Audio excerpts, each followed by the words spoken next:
Alright. Rock, Dave, comment ça va? ça va bien toi? Yes. Yes, on se retrouve pour Dustmorn. Dustmorn, un set intéressant. Ouais, un Le- set avec un design Ouais. particulier. On passe vraiment comme dans un autre univers comparable au Burrow. Ah ouais, Ça fait un avec méchant les petites contraste. souris cute là, on est Yep. complètement à l'opposé Yep. avec un set d'horreur. Fait que c'est comme à la coutume, on fait Yes. notre top 10 pour Duel Commander. Le plus early, c'est ce week-end. Ouais.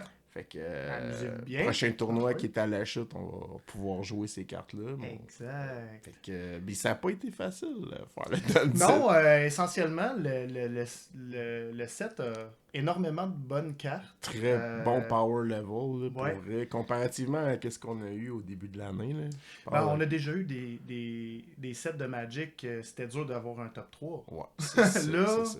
on est pas mal. Pour Standard Legal, il y a du bon stock. C'est sûr qu'on ouais. inclut la volée Commander du set, Ouais. qui comprend quand même plusieurs bonnes cartes. Ah oui, il y a des bonnes cartes dans les decks Commander. Fait que, oui. allez-y. On a quand même inclus pas mal de mentions honorables. Fait qu'on start ça? Ouais, on y va. On commence par les mentions honorables. Alright. Ouais. Ok. Vas-y, je te laisse y aller. Fait que... start ça avec... on est dans le Commander set là, de Dustmorn Formless Genesis. Yes. C'est un Kindred Sorcery Shapeshifter. Fait que ça, moi, je pense que c'est une première. Là. J'ai vu un Kindred Sorcery. Ben, c'est les il y tribales. avait les tribales, c'est ça. Ben, Puis normalement, c'était comme, mettons, Gobelin. C'est ça. Là, c'est un Là, shapeshifter. c'est un shapeshifter. Fait qu'il est tout. Fait que c'est ça. On a C'est quelque malade. chose d'assez unique. Changeling. Fait que discards every creature type. Create an XX colorless shapeshifter creature token with changeling and dead touch. Qui est important. X étant le number of land cards in your graveyard et ça a retrace. Voilà. J'en ai commandé 4. Ben, on l'a mis en mention honorable Ouais. parce que on le sait que ça va être meilleur si tu as vraiment une thématique dans ton deck. Faut que tu joues avec les lands. Aussi. Faut que tu joues graveyard et land. Puis là, il Ouais. y a des decks en ce moment qui flirtent avec ça quand même Ouais, plus ouais. que flirter. Ouais, genre Azusa, par exemple, qui est un bon deck en ce moment. Puis là, on peut commencer à mentionner sérieusement Glab, là, L'arbre, ouais. qui serve Elder, puis qui Ouais. joue avec En qui est sultai. Landfall. Oui. Fait que c'est une carte intéressante de mettre des bloqueurs qui sont dead touch, puis de pouvoir... C'est quelque chose qui va se fetcher facilement dans ton deck. C'est aussi. ça. Fait que, C'est qu'en fait, toutes les créatures qui rentrent et qui vont fetcher un creature type, tu vas pouvoir aller chercher Exact. en fait le Formless Genesis. c'est ça. Donc ouais, il va sûrement arriver dans quelques C'est ça. decklists. C'est niché, il va faut être que tu essayé. joues un certain type de deck, mais ça reste une carte que... C'est intéressant. D'après moi, ça va gagner en valeur. Ça- Puis, ah oui, autre Ben. chose qu'il faut mentionner, c'est que Kindred est un type. C'est vrai. Donc, il compte dans le count, exemple, pour les goyfs et pour la réduction Tout de ce qui est- cost. Ouais, ou Delirium, pour, justement, là, euh, qui trigger après. Oui, Delirium, puis aussi pour réduire le coût de ton Emrakul. Et voilà! Ouais, c'est pour ça que Voilà, c'est ça. Donc, ensuite, Edge Shredder, qui est comme un super véhicule vert, Ouais. sérieusement. Donc, fait tout. depuis le chariot, c'est pas mal ce qu'il y a de mieux qui a été Ouais. fait. Donc, c'est un véhicule. Whenever Edge Shredder attacks, you may mill 2 cards. Fait qu'on remplit le graveyard. Whenever one or more lands are put into your graveyard from your library, put them onto the battlefield tap. Voilà. Et c'est crew 1 pour une 5-5. C'est le put them là, qui est fort. Ben, c'est parce que en fait, lui-même, il s'auto-feed. C'est Mais ça. si tu as des manières de remplir ton graveyard, tu vas juste tout mettre tes lands en jeu là, que Exact. tu vas miller. Donc, on avait pensé au crabe. Le crabe, le hédron Le hédron crabe, là, crabe. que, tu sais, évidemment, il y a des fortes chances que tu traverses ton deck. Là. Je pense que oui. Fait que, tu sais, c'est Ça ça. va faire un petit combo qui pourrait voir du play Ça en pourrait, DC. On parlait de Modern aussi parce que Hedron Crab, Ouais, c'est jouable. vieux. Mais tu sais, ça Mais- pourrait se mettre dans une liste de Glab, justement, encore là, Ouais. qui joue avec En son sultai. grave, qui est land-based deck. Fait que tu sais, c'est ça. C'est On quand va même avoir un bon solide. véhicule. Solide comme, Mm. comme Mm. véhicule. Et ma dernière mention honorable, c'est Razorkin Needlehead. C'est un human assassin pour 2 rouges. Il y a first strike quand c'est ton tour. Whenever an opponent draws a card, Razorkin Needlehead deals 1 damage to them. Ouais. Ben là, c'est une mention, il y a juste des mentions honorables parce que honnêtement, je pense pas qu'il va y avoir du play dans mono rouge parce que ça n'a Non. pas haste, puis c'est dans le spot de Feldon à ouais. 2. Mhm. Par contre, moi je pense que dans Gearson, ça peut voir du jeu. Là. Le ping de 1. Le ping de 1 est excellent. Pige des cartes, ping de 1, c'est ce que tu peux. Et je veux juste signaler aussi que c'est un humain. Comme si, tu sais, parce que. Parce que tu sais, il joue Roaming Drone. Oui. Pas C'est vrai que c'est un human, significatif. j'avoue. Oui, ça. non, c'est non négligeable Ouais. dans le deck de Gearson. Fait que c'est ça. Bon, On mais c'est une bonne carte. C'est une là. bonne carte. Ensuite, on a le Métamorphosis Fanatique, qui est une 4-4 lifelink pour 6. C'est un Human Cleric. Quand il rentre en jeu, tu peux retourner une créature de ton graveyard en jeu avec un lifelink counter dessus. Puis le spell a miracle pour 2. Donc, en gros, tu sais, c'est une créature qui réanime, qui est lifelink et qui donne lifelink à la créature qui va réanimer. Deux créatures lifelink en jeu, c'est le fun. Dans un format où est-ce qu'on a 20 de vie, où est-ce qu'il y a un deck de Sorin, par exemple. Slimefoot aussi, qui a une base de Reanimator. Ça peut être le fun à chainer. Avec un Recurring Nightmare qui ramène ça, qui ramène une autre chose, ça chaîne vite. Puis le Miracle, il peut paraître moins relevant pour DC, mais tu sais, des Worldly Tutor qui mettent sur le top, des trucs qui gèrent le top. Manipuler ton top. Oui. Ouais, ça, il y en a. Et ce qu'on avait comme un peu discuté, c'est dans Hidetsugu et Kairi. Ouais. Peut-être. Ouais, peut-être. Mais tu sais, vu que tu manipules quand même ton top, tu fais du brainstorm. Mais tu sais, encore là, peut-être pas. C'est pas un deck qui joue pas beaucoup de créatures au final. Ouais, c'est vrai que ça joue pas beaucoup. Mais ça reste une carte qui était beaucoup comme. Le monde discute beaucoup. Et elle vaut cher aussi. Là. C'est dans le volet Commander du set. Peut-être. Vraiment, je pense que ce qui drive son prix, ça doit être plus la potentiel en Legacy et ces formats-là. Mais ce qui a un potentiel en Legacy peut potentiellement en avoir un en duel. Fait que, à voir, c'est une carte intéressante. En fait, ce qui fait que c'est un peu embêtant, c'est que si tu ne miracles pas, il est dans ta main de départ, ça coûte 6. C'est ça qui est dur. Fait qu'il faut vraiment un deck qui va le mettre au graveyard et éventuellement pouvoir le réanimer, je pense. Bref.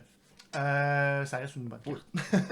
Ensuite, on a Enduring Tenacity, qui est une 4-3 pour 4, qui dit Whenever you gain life, target opponent lose that much life. Puis, dans le fond, l'effet des glimmers là, dans le set au complet, c'est que quand il meurt, il revient sous forme d'enchantement en jeu. Ce qui fait qu'il est quand même une créature. Ce qui fait qu'il est quand même résilient dans un sens. On s'entend. Là, c'est assez niché. Là. Je vois ça dans Sorin, mettons. Ça pourrait aller dans Sorin. Parce que ça fait l'effet de Vito. En fait. Puis sur un truc qui peut revenir. Donc, il est un peu plus résilient. C'est lui qu'on a décidé de montrer. Les autres sont bons. Les autres sont bons. On trouvait que c'était niché quand même. C'était niché. On a beaucoup discuté du bleu. Le bleu, son problème, c'est le type, les archétypes dans lesquels il peut s'insérer. Il n'y en a pas tant que ça.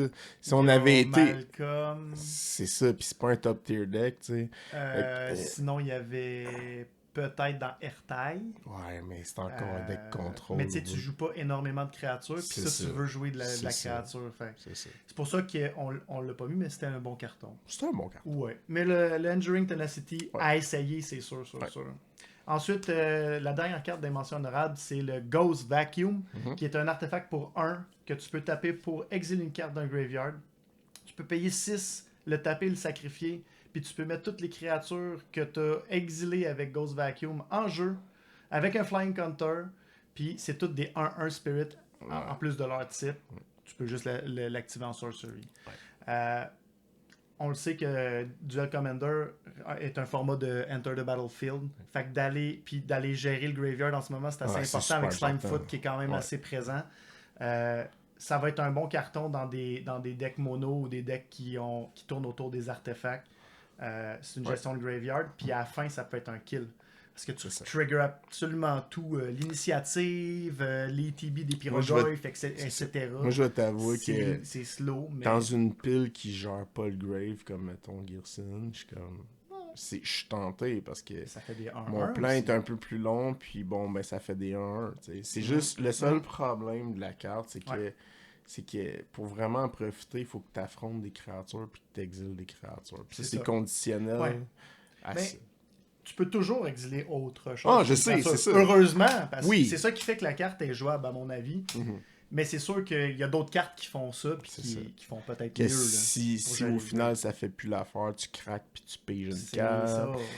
Mais Relic of Progenitus, par exemple. Mais ça reste intéressant. Ça reste intéressant. Ah oui. Puis pour standard, ça va être le fun aussi. Fait que, on tombe dans notre top 10. Top 10. Fait qu'on allons-y pour la 10e carte. 10e. On y va avec Norin Swift Survivalist. C'est une 2-1 pour 1. C'est une créature légendaire. Dans le fond, Norin Swift Survivalist peut pas bloquer. Quand une créature devient bloquée, que tu contrôles, tu peux l'exiler. Si tu l'exiles, tu peux la jouer ce tour-ci. Donc, en gros, pourquoi il est là? C'est un drop à 1 légendaire. Un drop à 1 légendaire qui est 2. Mono rouge. qui est 2-1, tu sais, mono rouge. On a déjà vu là en ce moment, déjà, il y a des builds qu'on voit passer sur YouTube, des games. Le monde va vouloir l'essayer. C'est ça. Personnellement, je sais pas qu'est-ce que toi t'en penses. Personnellement, je trouve que Feldon est meilleur. Je pense que Feldon va rester. Je le mettrais dans ma pile de Feldon, par exemple. L'intérêt, en fait, de Norin, c'est pour, en fait, retrigger des Enter the Battlefield encore une fois. Puis ce qui est intéressant, c'est que c'est pas lui, il a pas besoin d'attaquer. Il donne ça à toutes les créatures essentiellement. Donc là, ça joue un peu dans la tête de ton adversaire. Si je bloque, il peut retrigger ce Enter the Battlefield là. Donc des fois, il va préférer le prendre. Ce que Mono Rouge veut. C'est quoi les meilleurs targets? C'est pas le deck, on s'entend Mono Rouge avec les meilleurs Enter the Battlefield. Non. Mais c'est pas Felia. Felia le fait gratos, on en a parlé. Ouais, c'est ça. Felia, il blink gratos, puis il refait tes ETB, puis tout le deck est centré sur les ETB. Pas rouge. Par contre, il y en a des bonnes choses. Il y a Pyroglyph. Il y a Pyroglyph. Il y a Fury. Puis des fois, c'est juste ça. C'est juste le fait de jouer dans la tête comme de l'autre. Je pense qu'il peut être gossant vite, en fait. C'est ça. Si tu builds bien, parce que si les gens l'utilisent comme un commandant, clairement, tu vas peut-être justement moduler les créatures que tu joues pour qu'il y ait des ETB intéressants. Ça doit pas être pantoute la même liste. C'est pas la même liste que Feldon, c'est sûr. Mais bon, c'est pour ça qu'il est là dans notre top 10. Oui, il méritait une place. On verra bien. Ensuite, en 9e position, on a le Walking Closet / Forgotten Cellar. On a ici, dans le fond, un nouveau type d'enchantement, qui est les Rooms. C'est ça, les Rooms. Les Rooms, en fait, c'est que tu peux ouvrir la porte entre les deux pour combiner, en fait, les deux effets sur la carte en payant soit d'un côté, soit de l'autre, dépendamment de ce que tu as joué quand tu l'as mis en jeu. Donc, il y a le côté Walking Closet qui dit « You may play lands from your graveyard ». Donc, c'est assez simple. C'est un Crucible of World d'un côté. Dans le vert, en enchantement. Dans le vert, en enchantement, exact. Donc, plus dur à gérer en théorie. Ensuite, de l'autre côté, on a Forgotten Cellar qui coûte 5. Quand tu unlocks la porte, tu peux caster des spells de ton graveyard ce tour-ci. Et si tu le fais et que c'est dans le graveyard, ben, ça va être exilé instead. Donc, la clause qu'on a toujours pour ne pas pouvoir abuser. En gros, c'est un genre de Yawgmoth's Will. Ouais, Yawgmoth's Will des pauvres croisés avec un Crucible of Worlds. C'est ça. Qui est dans le vert, mais honnêtement, les effets, le besoin de jouer Crucible, c'est toujours dans des archétypes verts. C'est déjà ça, oui. Là, ça donne plus... pour jouer à Azusa, c'est vraiment important d'avoir une de ces cartes-là qui te permet de jouer des lands de ton grave. Ça unlock la game beaucoup. Fait que là, t'avais Conduit of World, t'avais Remnant Excavator, puis là, maintenant, t'as ça. Raminap, son avantage, c'est qu'il est fetchable, mais il est plus fragile. C'est ça. Ça, c'est résilient. C'est dur à gérer. Il va stick sur le board, c'est sûr. C'est ça. Puis tu sais, au début, j'ai regardé le côté Forgotten Seller, puis j'étais comme, bof. Mais finalement, c'est vrai que tu génères quand même beaucoup de mana, puis qu'à un moment donné, tu peux arriver, puis ok. Genre, Si t'as t'actives assez, ça. si t'as assez, puis que ton Emrakul a une réduction comme intéressante, tu vas potentiellement pouvoir le recaster de ton grave. Ça pourrait. C'est ça. Une des affaires que je me rends compte, c'est que souvent, le best way, par exemple, c'est juste de le copier avec Shifting Woodland. Ouais, ça fait la job mais, aussi. mais ça reste un super bon carton pour le deck. C'est un Puis, supplément, en fait, puis- je trouve. puis tu sais, Gitrog, s'il voudra jouer ça, Ben oui. il y a des fortes chances que Glab, puis quand il commence à gagner de plus en plus de popularité, ils veulent mettre ça dans sa pile. Fait que, Voilà. solide carte. Ouais, c'est un bon carton. Ouais. Écoute. C'est un autre- underprice, je trouve, de ce temps-ci aussi. Ouais, pour vrai, ça peut monter, ça. Bon, fait que, allons-y avec notre 8e position. Oh. Le Overlord of the Mist Moors. C'est juste. Ouais, là, écoute. Il est pas c'est- regardant. non, écoute, il y a même des bois, on Ah, dirait, je en sais. genre Ouais. de fume. En tout cas, bref, Ouais. c'est un 6-6 pour 7, 5 colorless, 2 blancs. C'est un enchantement créature. Il y a Impending 4 pour 2 colorless, 2 blancs. Donc, puis lui, quand il rentre en jeu ou qu'il attaque, tu crées 2-1 White Insect Creature Token avec Flying. Ok, donc c'est un Titan Effect. Dans le fond, c'est sur le ETB plus l'attaque. C'est toujours intéressant. Le Impending, ce que ça dit, c'est que tu peux le caster pour ce Impending Cost. Il rentre en jeu. Il n'est pas une créature tant qu'il y a des compteurs dessus. À tous les débuts de tour, t'enlèves un compteur. C'est ça. Donc, un peu un genre de... Dans Time Spiral, les Time Counters. Ouais, C'est un peu le même genre que Suspend. Ouais. Mais c'est ça. Mais ça reste un permanent qui reste sur ton board. Ben, c'est ça, il est là. Puis Et c'est là que c'est ça là fait toute la différence. Parce que dans le fond, Mm. on s'entend, pour duel, son 7, tiens pas compte de ça, qui coûte 7, là. Dans le fond, Pas tu vas le vraiment. caster pour 4. Toujours. Puis là, ben, la raison de quoi qu'il est là en 8e place, c'est qu'en ce moment, t'as quand même Felia qui est 10%. Puis Felia, moi, je pense que tu veux jouer ça. Parce que Felia, puis là, ça fait une couple de semaines que je le joue, puis tout ça, ce que tu te rends compte, c'est que ça progresse, Felia, ça gagne beaucoup de value, mais des fois, ça va pas vite pour kill. Ça met comme tellement de power sur la table right away, ça a aucun sens. C'est que tu vas mettre deux créatures flying. Après ça, tu mets Puis lui, ensuite, tu swings avec Felia, il blink. il blink, Il revient en 6-6. il vient plus Il deux perd ses autres, compteurs. plus deux autres flyers. Fait que t'as Donc, comme. T'as 4 mana. t'as 14 de power sur le board. C'est ça.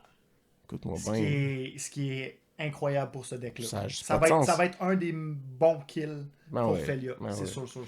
Et l'autre deck qui pourrait en abuser, c'est Satya. Ouais. Ah oui, parce qu'il n'est pas légendaire, mes amis. Parce qu'effectivement, ça aurait été un bon commandant aussi. Mais étant pas légendaire dans Satya, ça a du sens. Ouais. Puis là, ben, la copie, elle. Mais par contre, Satya copie juste les créatures. Hein. Satya copie. Fait qu'en Impending, ouais, il copie juste les créatures. Ah oui, c'est vrai. Fait T'as raison. Je suis pas certain. Ah non. Là, Ah oui. finalement, Ah, finalement, c'est peut-être non. moins bon. dans Mais c'est Satya. vraiment Ok. dans Felia que c'est. Ah oui, on n'avait pas pensé C'est à ça. hyper abusable. Ouais. Mais regarde. Mais Felia est en 10% de la méta. Je pense que c'est un auto-include. Ça met des flyers en jeu. Pour C'est vrai, fou. c'est bien. Là. C'est fou. Ouais. Je pourrais le tenter même dans Yoshimaru, juste pour avoir du board presence avec peu de mana. Mais bon, c'est un nice thing à blinker. C'est une belle affaire blinker. Yes. Définitif. Donc, en 7e position, on a Here Pass the Veil. Ouais. Un instant pour 2 colorless, un rouge, un vert, qui dit que tu discartes ta main. Et ensuite, tu peux piger X cartes, où X est le nombre de cartes de card type dans ton graveyard. Ok, on s'en va avec ça. discarter ta main. Ben, écoute, c'est... C'est même que ça soit peut... juste bon ou tu discartes rien. Ça peut être aussi très relevant dans des decks qui veulent réanimer. Ben, c'est sûr. Slimefoot. Justement, Slimefoot. Ouais. Puis ça donne, en fait, une bonne source de pige pour des decks des couleurs qui en ont pas beaucoup. Qui en ont pas. C'est difficile en grille. Puis là, ben, c'est ça. Là, c'est moins populaire, mais tu sais, ça mute. Ouais, mais... C'est peut-être le genre de carte qui... Ou même des Naya, genre, qui aussi a de la misère à piger des fois. Ça le fait pas. Mais tu sais, honnêtement, l'archétype pour cette carte-là, je pense que c'est Slimefoot. C'est surtout Slimefoot. Parce que ou, là... tu sais, Beamtown, ça peut être intéressant aussi. Ben oui, là. ben oui. C'est ça. Parce que là, ok, tu mets ton leveler... Tu peux mettre ton leveler au grave avec, là. C'est surtout ça. C'est un instant. C'est ça qui est vraiment puissant, là. Écoute, c'est comme la mémoire déluge de Grille. Je trouve ça vraiment puissant. C'est le fun. Ouais. C'est sûr que, tu sais, il y a... Dépendamment du deck, c'est ça. Ça va se glisser dans certains decks. C'est pour ça qu'il n'est pas non plus très haut, parce qu'il est coloré. Puis c'est des couleurs que... Ces decks-là sont stackés. On s'entend, là, c'est difficile de se faire une place. Mais je pense qu'il y a des gens qui vont l'essayer. Moi, je pense que... oui. Donc voilà, pour notre 7e place. Ensuite, on va aller à la 6e. Sheltered by Ghost. C'est un aura pour 2. Un colorless, un blanc. Ça t'enchante ça sur une créature. Quand il rentre en jeu, tu peux exiler un non-land permanent tant que lui est en jeu. S'il livre, là, tu reprends ton permanent. Puis dans le fond, la créature qui est enchantée gagne +1, +0, lifelink et ward 2. Donc, on a une carte, une non-commune, qui fait beaucoup de choses. Elle fait beaucoup de choses, cette carte-là. Puis, ce qui est particulier, c'est que moi, la raison pourquoi je l'aime, tu sais, au début, c'est comme, premier réflexe, jouer un light pass, fait comme, c'est écœurant dans light pass. C'est sûr, ça coûte juste 2, tu sais. Je jouais comme une carte qui coûtait 3 de Jumpstart qui faisait la même chose en moins bon, tu sais, qui donnait pas lifelink puis ward, puis je le jouais. Mais ça, c'est plus facile à fetcher et tout. Mais même dans d'autres archétypes qui jouent blanc, c'est parce que c'est une super gestion de commandant, là. Quand tu y penses, là, si tu es capable de le faire safe, tu fais attention, là. Écoute, c'est parce que l'autre, il voudra pas, comme, il va le mettre dans la command zone, mon il risque de mettre son commandant. Tu mets quelque chose en dessous d'une bébite qui est Ward 2, faut que tu sois certain de la gérer après. Fait que c'est un permanent. Ce qui est intéressant aussi, le lifelink est non négligeable. Effectivement. Encore une fois, dans un format 20 points de vie, il y a sûrement Serein qui va vouloir jouer ça. Évidemment. Dans Felia, ça peut se tenter aussi. Ben oui. Ça donne ward. Tu sais, c'est sûr, comme tu dis, les auras, le risque d'un aura, c'est toujours le 2 for 1. Puis on s'est dit, est-ce que ça vaut la chandelle? Avec tout ce que ça fait, je pense que ça vaut la chandelle. Ça vaut le risque à prendre de potentiellement se faire 2 pour 1. Parce que si ça rentre, ça peut être complètement dévastateur pour des decks aggro aussi. Puis avec Felia, c'est pas cher. Avec Felia, tu sais, au pire, c'est ça. Tu sais, targeter, mettons, un Esper Sentinel avec ça, c'est cool. Ouais, c'est le fun. Oui, exact, c'était l'exemple que tu c'est ça, avec là, genre l'ai avant, mais tu vas probablement payer une taxe, puis t'as le Sheltered by Ghost, après, je peux le ramener de mon grave, j'ai différentes façons de faire ça. Voilà. Juste overall, un super bon Nova. C'est solide. Ensuite, en 5e position, on a le Split Up. Split Up, c'est un sorcery pour 2 blancs, un colorless. Et dans le fond, tu as 2 choix quand tu joues ton sorcery.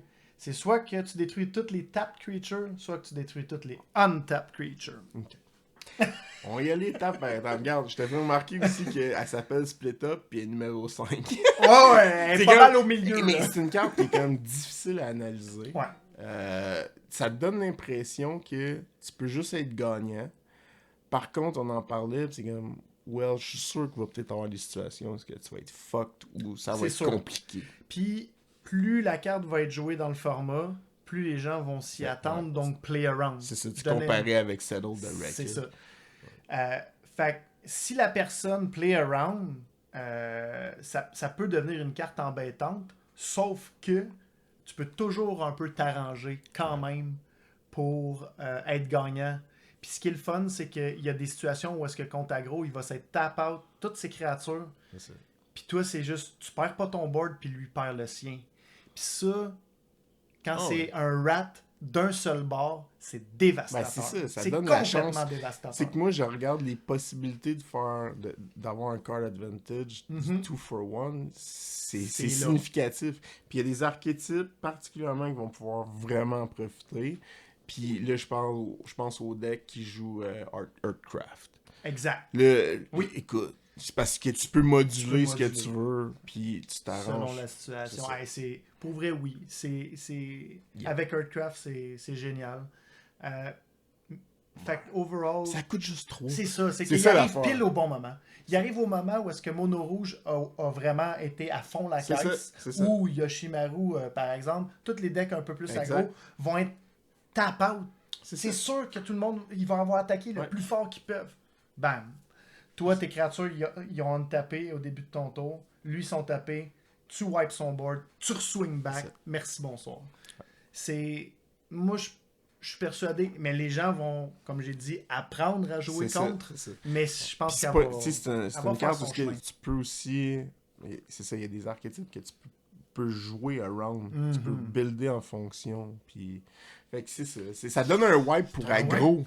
C'est ça qui est cool. Oui, un wipe pour aggro. Fait que ouais. Split up. 5e position. On reste dans les wipes. Ouais. Écoute, on a le Deluge of Doom. Donc, c'est un sorcery pour 2 colorless, 1 noir. Qui dit toutes les créatures ont -X, ça tour-ci. Où X est le nombre de cartes, des card types, dans le fond, les types de cartes qui sont dans ton graveyard. Juste faire une remarque pour comme qu'on remarque le power creep un peu. Là. Dans Cavern of Ixalan, ils ont sorti Terror Tide, qui était le nombre de permanent dans le graveyard. Dans le graveyard, ça exact. C'était 2 plus 2 noirs. Là, c'est des cartes type. Ouais. Pour 3, là. Fait que ça, c'est le casting cost de Toxic Deluge. C'est ça. Puis, fait intéressant, tous les golfs, puis ils sont tous joués en ce moment. Dans Duel, c'est rendu un format de golf. Là. Ben, ils survivent tous à ça. C'est ça. Automatiquement. Peu importe ce qui arrive. Parce qu'ils sont toutes étoiles 1. Fait que c'est pour ça qu'on l'a mis 4e. Ouais. C'est pas Toxic Deluge. Mais ça reste que... Est-ce que dans certains decks, tu vas remplacer Damnation par ça? Oui. Absolument. Il y a des bonnes chances. Dans bien des decks, ça va être... Oui. Puis c'est un de moins que Languish qui fait -4. T'as des possibilités d'aller plus loin que ça. Fait que je pense qu'overall, on a un upgrade sur ce genre de wipe-là. Fait que 2 bons wipes back-to-back à 3. C'est très très bon le format. Sorin pourrait aussi en abuser. On dirait que comme le deck qui domine en ce moment est très aidé encore une fois. Slimefoot a juste d'autres options. Ouais. C'est comme ok. Beaucoup de cartes noires. Le noir est très aidé dans cette set-là. Ouais, le noir est quand même assez dominant. Fait que Deluge of Doom. Ensuite, en numéro 3, on tombe dans notre top 3. Ancient Seller's Pawn. Et ici, on a une créature enchantement. C'est une 3-3 pour 3. Un colorless, 2 noirs.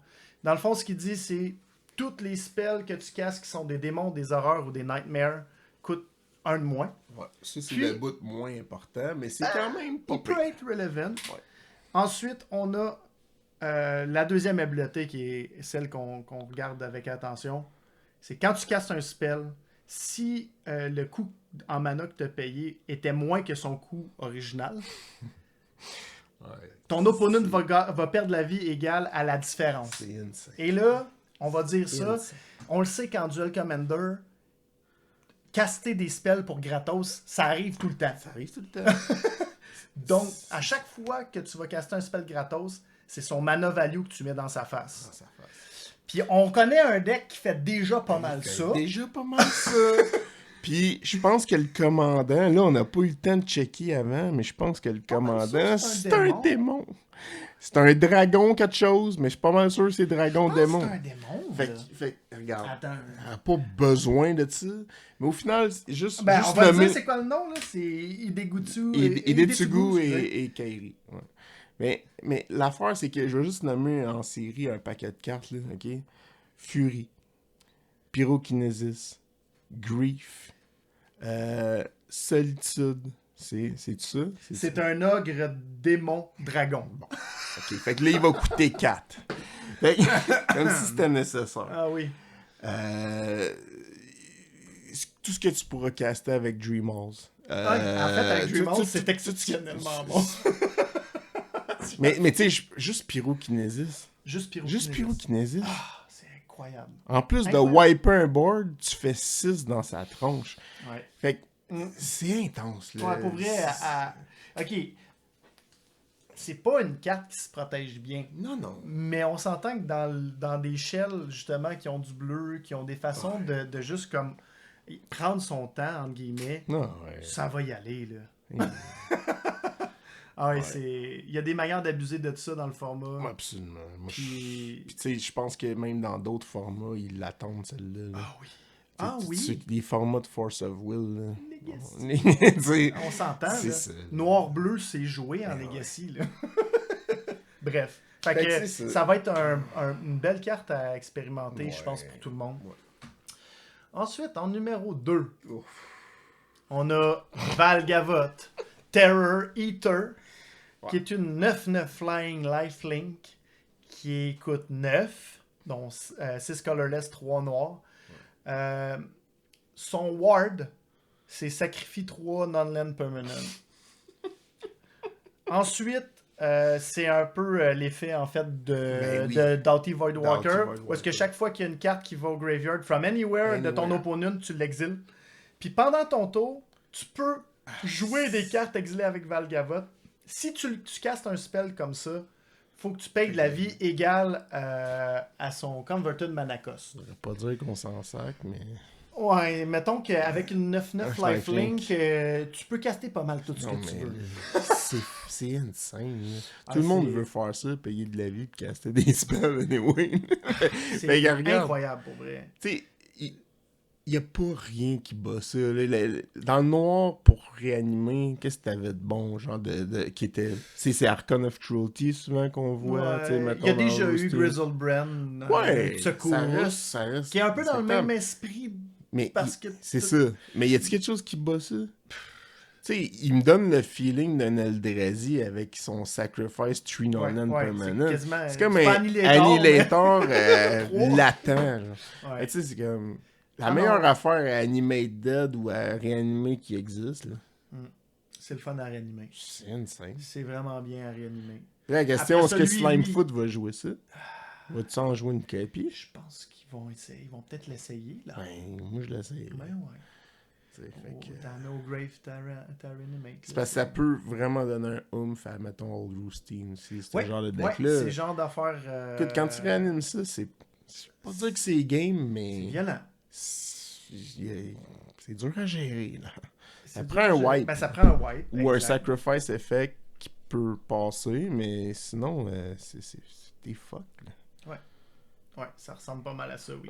Mais tu sais, écoute, on verra si c'est vraiment la créature de choix, mais moi, je suis persuadé que le early testing, ça va être le fun à tester. Là. Early testing, là, genre sur Arena, là, les YouTubers tout ça, là, le feeling qu'ils disent, c'est que c'est meilleur qu'Atraxa en ce moment, mettons pour standard. Fait que c'est pas peu dur. Ouais. Ben, c'est parce que ça gère le grave de ton opponent.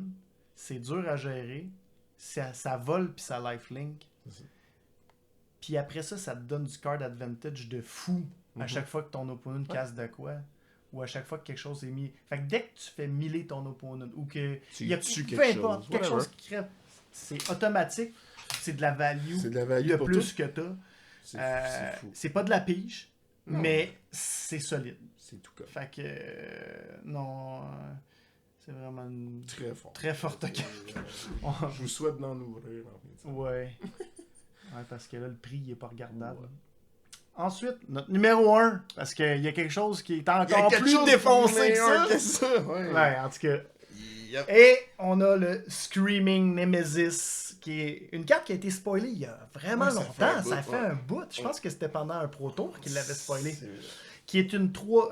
Jamais je pensais que ça allait vraiment être notre numéro 1, mais je veux dire, c'est tellement puissant. 3-3 Haste pour 3, 2 colorless, 1 rouge. Et ce que ça dit, c'est que quand que Screaming Nemesis, il y a du dommage qui est fait dessus, ben tu deal that much damage to any other target. Any other target. Fait que. Puis ensuite, si un player est dealt damage this way, si t'as fait du dommage dessus, ben tu peux plus gagner de vie pour le reste de la game. Fait que tu sais. C'est exactement ce que mon rouge a besoin. Le meilleur rampaging référencidon, comme il fait tout ce que tu veux pour coupler avec la philosophie de Feldon, par exemple. Ouais. Que tu peux le pigner puis ça vient de s'éteindre. C'est ça. Genre... c'est ça. C'est qu'en fait, tu peux aller faire des spells qui targetent que des créatures sur ça pour le rediriger dans la face de l'autre. T'es pogné avec un pyrokinésis comme qui... c'est pas grave, c'est un 4 de dégâts dans c'est 4 de dégâts dans la face de l'autre. Pour finir la game. Il y en a un qui fait 4 pour 1, c'est... En tout cas, j'ai plus le nom, là, mais tu sais... Il y a Galvanic truc, là, le nouveau dans Modern Horizon. Il target juste créature. Fait que, c'est ça, il peut transformer ça. Il y a Haste. Écoute, il est chiant à bloquer. Là, je te dirais, là, ça va paraître bizarre, mais c'est le genre de carte qui peut faire que Blasphemous Act redevienne une carte intéressante en Duel Commander. 13 à toutes, puis son coût est réduit pour le nombre de créatures sur le board. Si t'as Screaming Nemesis en jeu, c'est 13 dans son visage. En mono rouge, je peux te garantir que c'est game. C'est game de suite. Yeah. Fait que tu sais, comme... Je dis pas que Blasphemous Act va être joué, mais je pense qu'il y a peut-être une couple de personnes à un moment donné qui vont y penser. Écoute, à mesure où tu peux le pitcher pour d'autres choses, au cas où tu joues contre contrôle. Tu délires un peu, là. Laisse-moi m'amuser un peu. Non, mais pour vrai, t'as raison. Là. C'est pour tout le reste qui est incroyable. Ouais, c'est vraiment... Écoute, t'as un Maritlage en jeu. Tu peux pas le bloquer. Non. Parce que tu vas te prendre 20 dans ta face. Ça, je dis, c'est absolument dans la philosophie de Feldon, parce que des affaires chiantes à bloquer, que si t'es done, ils gagnent en value ou en board advantage. Ouais. Fait que, juste overall, super bon, super gossant. Avec un beau petit Embercleave dessus, là. Alors que ça n'est pas légendaire. Ouais, je sais, parce qu'il a arrêté dans le deck du chien. Bref, ça fait le tour. On va vous souhaiter un bon pre-release. Ouais. Amusez-vous bien. Soyez gentils avec vos adversaires. Ayez du plaisir à découvrir les nouvelles cartes. C'est l'essentiel. Splitter les packs aussi. S'il y a 2 packs, c'est l'esprit d'un pre-release. Il y a des nouveaux joueurs, tout. Ouais. Soyez indulgents, là. C'est le but pour être friendly. Puis on vous rappelle aussi qu'il y a quand même pas mal de tournois qui s'en viennent. Ouais. Fait que le 28 à la chute à Carte Léo. Ça, c'est le prochain. Le prochain. Puis après ça, la semaine d'après, ou pas loin, t'as le Team Trio. Au top deck. C'est peut-être 2 semaines après. Ouais, c'est le 6 octobre. Team Trio au top deck. Team Trio au top deck Hero. Essayez de vous trouver des partners. On va essayer de vous aider aussi autant que possible. Je suis allé voir les joueurs Legacy cette semaine. Tout. Après ça, il y en a un, le 12, si je ne m'abuse, à Saint-Hyacinthe. C'est leur invitationnel numéro 1. Pour se qualifier, même si tu joues pas chaque semaine dans la saison. C'est une nouvelle formule, je trouve ça intéressant, c'est une bonne idée. Ouais, c'est pour pouvoir faire rentrer des joueurs qui voient pas, qui sont pas nécessairement dans leur patelin, dans leur gros tournoi, leur finale. Exact. Donc, fait que ça, c'est les événements qui s'en viennent, puis on chômera pas. Là. Non, on veut des bons événements. Exact. Fait que là-dessus, bonne soirée à tous. Bonne soirée.